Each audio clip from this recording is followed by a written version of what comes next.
श्री राम जन्मभूमि तीर्थ न्यास के तत्वाधान में आयोजित श्री राम जन्मभूमि पर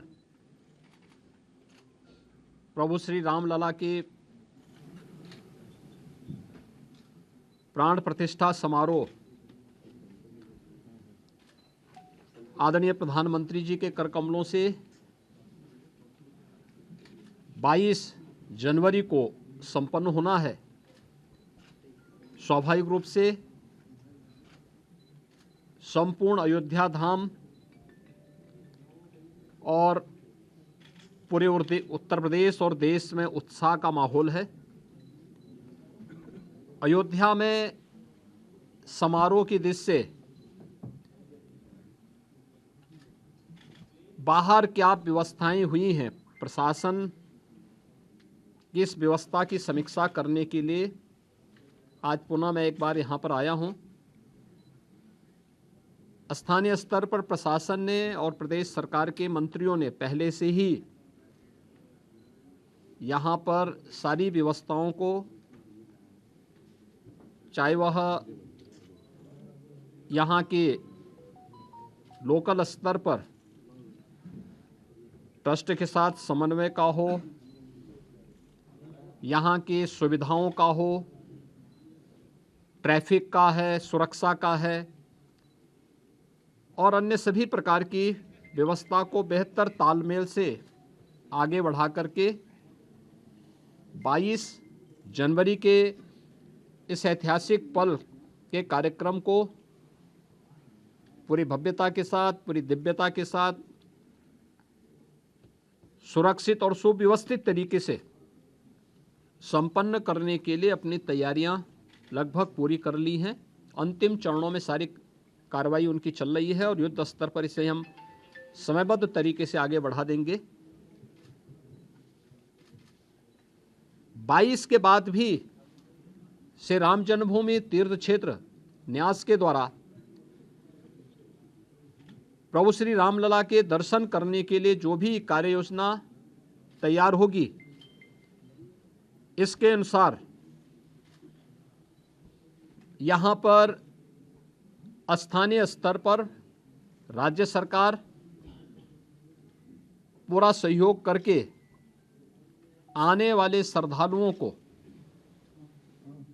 यहाँ पे पूरी श्रद्धा के साथ उन्हें दर्शन करने का अवसर प्राप्त होगा।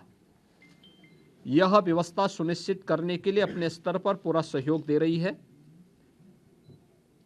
इसके लिए टेंट सिटी भी लगाई गई हैं, धर्मशालाओं को भी तैयार किया गया है, होटल्स भी यहाँ बने हुए हैं। लखनऊ, वाराणसी, प्रयागराज, गोरखपुर या अन्य शहरों से यहाँ के आने के लिए एक बेहतर ग्रीन कॉरिडोर की व्यवस्था भी दी गई है, जिससे कहीं भी किसी को कोई दिक्कत न हो।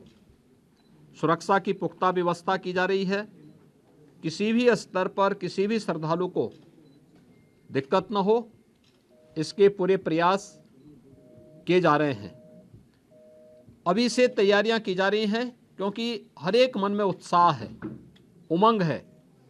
5 सदी के बाद ये अवसर आया है, तो स्वाभाविक रूप से हर श्रद्धालु इस बात को चाहता है कि मैं भी रामलला का दर्शन करूं। मेरी अपील होगी सभी जनता जनार्दन से कि जो भावनाएं उनके मन में है वही हमारे मन में भी है,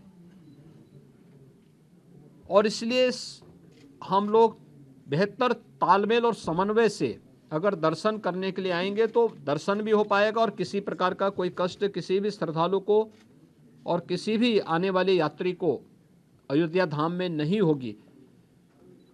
पैदल लोग न चलें। हम लोग देख रहे हैं बहुत सारी जगह से लोग पैदल चले आ रहे हैं, वे पैदल न करें। भीषण शीतलहरी चल रही है। अपने बिना बताए कार्यक्रम के अनुसार भी न चले। राज्य के अंदर हम लोग व्यवस्थाएं दे रहे हैं, जनपदों को भी देंगे, राज्यों को भी व्यवस्था देंगे, हर एक व्यवस्था से के साथ करेंगे। हम लोग भी कोऑर्डिनेशन करेंगे और हम लोग तीर्थ क्षेत्र न्यास के साथ भी हम एक जिसके बारे में चर्चा करके विस्तृत कार्य योजना बनाएंगे। लेकिन अगर हर व्यक्ति अपने तरीके से आएगा तो कहीं अव्यवस्था किसी स्थिति न पैदा हो, ये हमें देखना होगा। और हर व्यक्ति इस बारे में अपना जैसे अब तक सहयोग करते रहे हैं, तो उस सहयोग को अगर आगे भी जारी रखेंगे तो हमें भी बहुत सुविधा होगी और हर एक श्रद्धालु को, आने वाले श्रद्धालु को भी प्रभु श्री रामलला के 500 वर्षों के बाद, कई शताब्दियों के बाद दर्शन करके आनंद की अनुभूति होगी, अंतःकरण से उन्हें आनंद की अनुभूति होगी।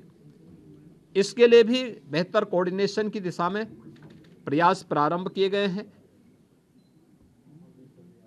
मैं पूरे विश्वास के साथ कह सकता हूं कि जैसे कार्यक्रम अब तक सभी सकुशल संपन्न हुए हैं, 22 जनवरी का कार्यक्रम भी एक ऐतिहासिक कार्यक्रम है। भारत के विश्वास और लोक आस्था की पुनर्प्रतिष्ठा का, भारत के गौरव की पुनर्प्रतिष्ठा का कार्यक्रम है। इस कार्यक्रम को हम लोग जनता जनार्दन और सभी आम जनमानस के सहयोग से, पूज्य संतों के आशीर्वाद से, रामलला की कृपा से सकुशल संपन्न करने में सफल होंगे। आप सभी यहाँ पर इस भीषण शीतलहरी में हैं। मैं आप सबको भी हृदय से धन्यवाद देता हूँ कि अयोध्या की पल पल की घटनाओं को, पल पल की खबरों को आप देश तक पहुँचा रहे हैं और इस अपील को भी पहुँचाएंगे कि बिना प्रोग्राम के और बिना किसी उसके अगर लोग थोड़ा सा धैर्य रख करके अपनी बारी का इंतजार करने के साथ यहाँ के लिए कार्यक्रम के अनुसार आएंगे तो किसी को भी असुविधा नहीं होगी। इस प्रकार की व्यवस्थाएं यहाँ पर की जा रही हैं और प्रदेश सरकार, स्थानीय प्रशासन इसमें भरपूर सहयोग करेगा।